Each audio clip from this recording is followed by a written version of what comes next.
All student all hearing my channel to person. तो सभी श्रोताओं को मेरा शाम का नमस्कार। जैसा कि आप जान ही रहे हैं कि इस समय भयानक युद्ध चल रहा है, अमेरिका, इजराइल, ईरान और इराक ईरान जो है, तमाम ऐसे जो देशों पर जो मुस्लिम बाहुल कंट्री है उन पर भी जहाँ जहाँ इनका ट्रम्प का जी का अमेरिका का वर्चस्व है वहाँ पर वो अपनी मिसाइलों को दाग रहा है। इस तरह से और भारत इसमें तटस्थता की भूमिका अपना रहा है। इसके साथ साथ मैं आप लोगों को सूचित करना चाहता हूँ कि कल यूपीपीसीएस 2025 का मेन का परीक्षा कल से शुरू है, जिसमें कल फर्स्ट मीटिंग में हिंदी है और दूसरे मीटिंग में निबंध है, हिंदी निबंध है। इस तरह 4 दिन की उससे लगातार परीक्षाएं होगी। जो इतिहास से संबंधित जो अलग अलग दिन का जो जैसा विषय होगा उसी के अनुसार मैं अपना इतिहास, भूगोल से संबंधित और तमाम ऐसे करंट अफेयर से संबंधित अब मैं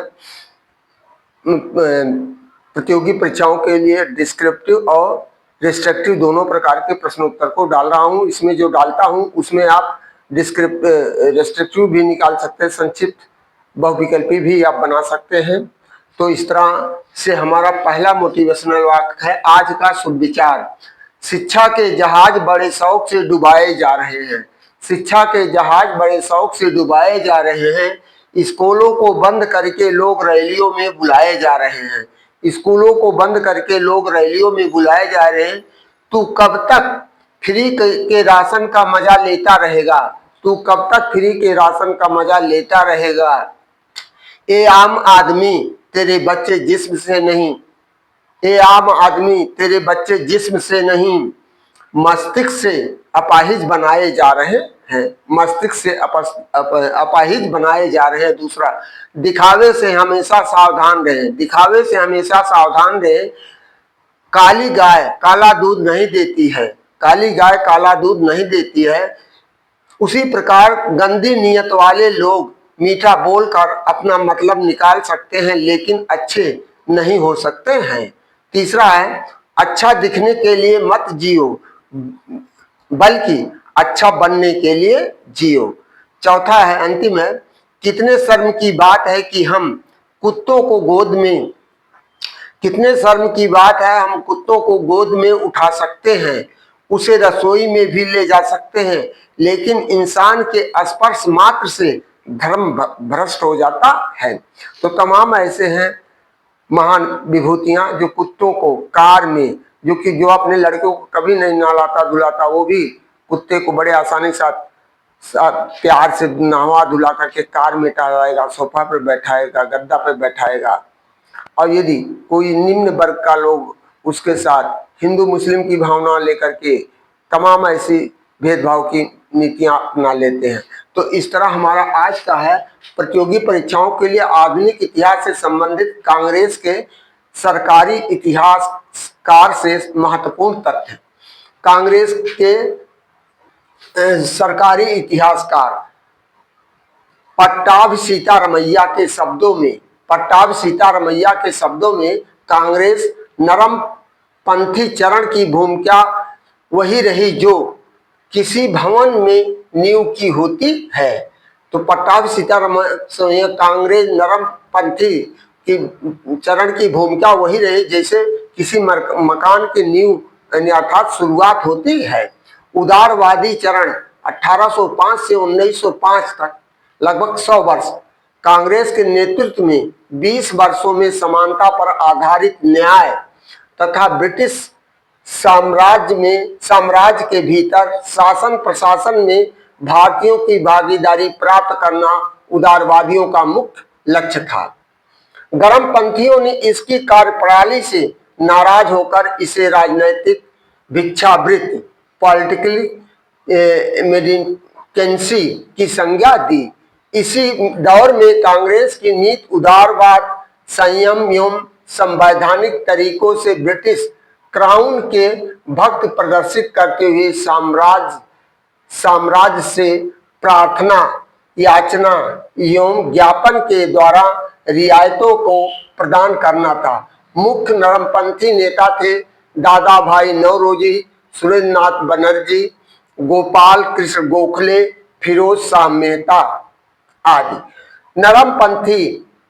नरमपंथी ब्रिटिश राज में पूर्ण निष्ठा के साथ प्रशासन में भागीदारी एवं समानता पर आधारित व्यवहार चाहते थे। इनकी कार्यप्रणाली प्रार्थना पत्र, ज्ञापन एवं ब्रिटिश राज से सहयोग की थी। गर्मपंथी नेता थे लाला लाजपत राय, बाल गंगाधर तिलक, बिपिन चंद्र पाल, अरविंद घोष, बंकिम चंद्र चटर्जी इत्यादि। नरमपंथी की तरह ब्रिटिश राज्य में विश्वास किंतु कार्य पद्धति, दबाव, स्वदेशी बहिष्कार, निंदा, जन आंदोलन आदि की थी। गर्मपंथियों के नेता तिलक थे। इन्हें वेलेंटाइन सिरोल ने भारतीय अशांति का जनक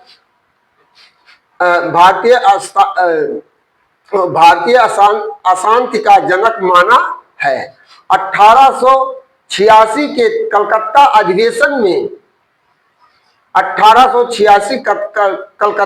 अधिवेशन में कांग्रेस के अध्यक्ष दादा भाई नौरोजी ने नारा दिया, आओ हम पुरुषों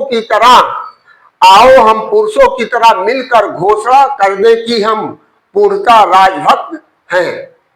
इस अधिवेशन में गवर्नर जनरल लॉर्ड डर्फिन द्वारा टी गार्डन पार्टी भी दी गई थी। सिद्ध है कि कांग्रेस एवं ब्रिटिश सरकार के प्रारंभिक संबंध घनिष्ठ थे। हाँ, यह अवश्य सत्य है कि इलाहाबाद अधिवेशन 1888 से अध्यक्ष उस समय जॉर्ज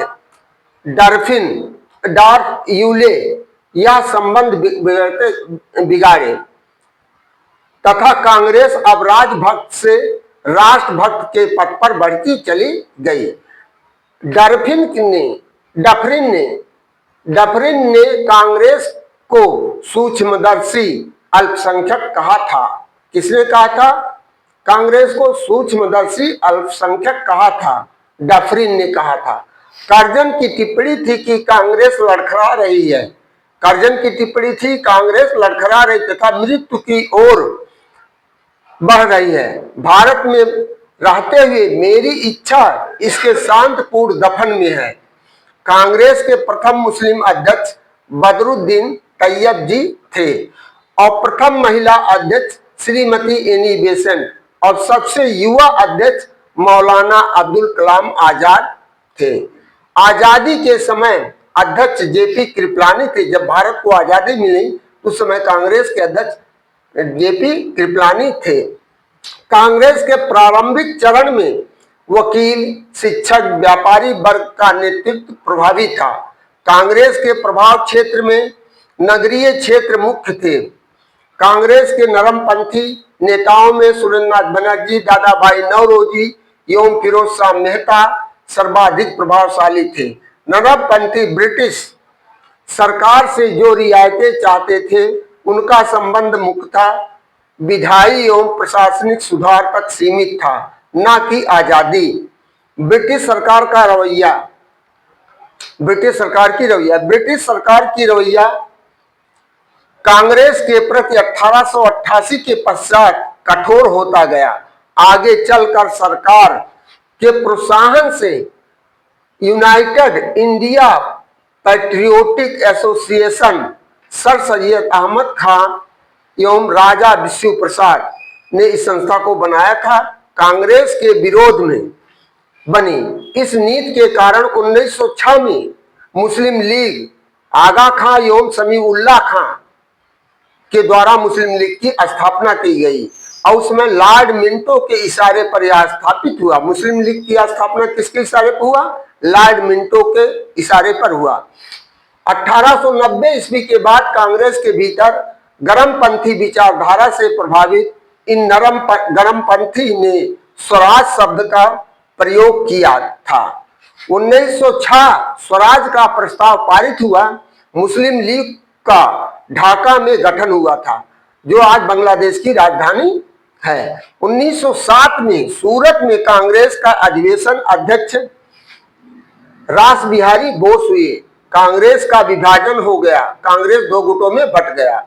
1908 तिलक को 6 वर्ष की सजा मांडले जेल में की गई, जहां पर उन्होंने गीता रहस्य लिखी। क्या लिखा? गीता रहस्य। 1909 में मिंटो मार्ले एक्ट पारित हुआ, मुस्लिम वर्ग को पृथक निर्वाचन दिया गया। 1911 में बंगाल विभाजन रद्द किया गया, जो जाकर के बंगाल का विभाजन 1971 में भारत और पाकिस्तान के युद्ध के बाद हो गया। 1912 में राजधानी दिल्ली का उद्घाटन हुआ। दिल्ली राजधानी कब बनी? 1912 में। 9 जनवरी 1915 को गांधी जी जब दक्षिणी अफ्रीका से भारत में आगमन हुआ, तो 1916 के लखनऊ अधिवेशन में नरमपंथी गरमपंथी मिलन तथा मुस्लिम लीग भी कांग्रेस के साथ आंदोलन के लिए तैयार हो गए। गांधी जी के नेतृत्व में नरमपंथी, गरमपंथी और मुस्लिम लीग तीनों एक साथ कांग्रेस के साथ आ गए। एनी बेसेंट होम रूल आंदोलन को प्रारंभ की थी। गरमपंथियों ने ब्रिटिश सरकार की तीव्र आलोचना के साथ नरमपंथियों को रणनीति बदलने पर जोर दिया। गरमपंथियों के गतिविधियों के कारण ही राष्ट्रीय आंदोलन में पहली बार उबाल दिखाई दिया। राष्ट्रीय आंदोलन में जोश, त्याग, जुझारूपन, स्वदेशी बहिष्कार, जेल जाने आदि गरमपंथी नेताओं ने ही किया था। तो इस तरह आज का टॉपिक हमारा यहीं पर समाप्त होता है। तो हम सभी श्रोताओं से हमारा विनम्र निवेदन है कि हमारे चैनल को आप सब्सक्राइब करिए और वीडियो को लाइक करिए और वीडियो को अंत तक जरूर देखिए, जिससे आपको सही रूप से इतिहास से संबंधित जानकारियां मिलती रहें। और इसके बाद अभी हमारा इतिहास चलेगा, इसके बाद हम आएंगे आपके सिविक्स पर। क्रम वाइज आपको देते रहेंगे, जिससे आपको कहीं भटकने की कोई जरूरत ना हो। इन्हीं शब्दों के साथ आप सभी श्रोताओं के उज्जवल भविष्य की कामना करते हुए अपनी वाणी को विराम देते हैं। थैंक यू, धन्यवाद, गुड नाइट।